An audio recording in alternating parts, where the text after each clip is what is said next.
మహాభారతం కాలం ఎప్పుడో అంతమైపోయింది. కానీ ఆ కాలానికి చెందిన వ్యక్తి ఇప్పటికీ జీవించి ఉన్నారని చెప్పుకుంటున్నారు.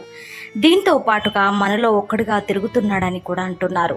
అయితే అతని దేహంపై మహాభారత యుద్ధానికి సంబంధించిన గుర్తులు కూడా ఇంకా ఉన్నాయని, అయితే ఆ గాయాల నుంచి నిత్యం రక్తం వస్తూనే ఉంటుంది.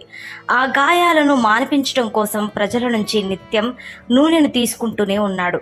ఇంకా ఏం చెప్తున్నారంటే దెబ్బల వల్ల అతని మొహం పూర్తిగా గాయాల పాలైందని, కొంతమంది ఏం చెప్తున్నారంటే అతని శరీరం చాలా విశాలంగా ఉంటుందని అంటున్నారు.